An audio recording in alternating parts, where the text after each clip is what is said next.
Aussi a des capacités exceptionnelles, mais il est en chair et en os. Martin Fourcade, double champion olympique de biathlon il y a quelques semaines à Sochi, a décidé de changer d'air. Il participe à une compétition en Norvège, un pays dans lequel il pourrait s'installer à plein temps prochainement. Thierry Coiffier et Julien Daniel l'ont rencontré à Oslo. Sa plus belle saison, Martin Fourcade la termine en toute décontraction. Avec une Coupe du Monde et 3 médailles olympiques. C'est un jeune homme serein qui nous accueille à Oslo en Norvège. Salut Thierry. Ça va? Très bien. Nous lui avions préparé un petit cadeau.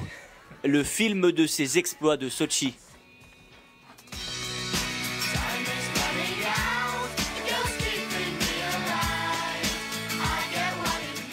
Je les ai pas revus, donc il y a tout qui va si vite. Le moment que je me souviens, c'est on voit ses coachs pleurer sur le bord de la piste pendant qu'on est en train de faire le dernier tour. Les pleurs, mais de joie. Donc voilà, c'est tout ça qui me reste. Pour mesurer l'impact d'un titre olympique sur la vie d'un sportif, il faut se rendre notamment sur les réseaux sociaux. Le nombre de personnes qui suivent mes réseaux sociaux a été multiplié par 3. Quel genre de message vous recevez? Martin Fourcade, veux-tu m'épouser? Des projets pour cette année. Cette nuit, j'ai rêvé que Martin Fourcade m'avait répondu. Voilà, je triche pas.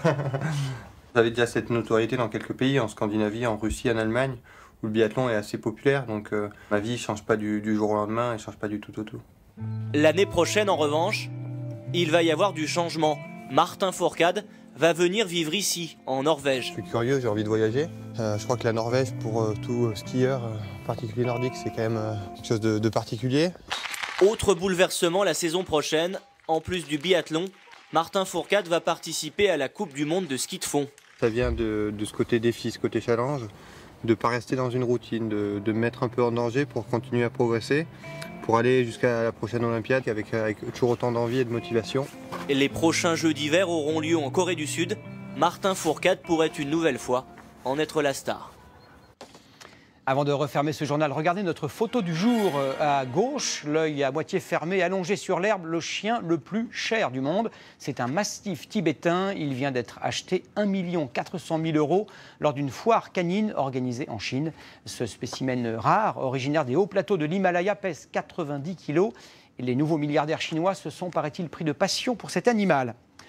C'est la fin de ce journal. Dans un instant, la météo d'Evelyne Delia, suivie de nos chers voisins et de Nicolas Canteloup.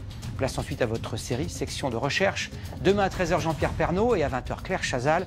Je vous retrouverai d'ailleurs avec Claire Chazal dimanche à 19h pour notre émission spéciale élection municipale. Excellente soirée à tous. À dimanche. Retrouvez toute l'info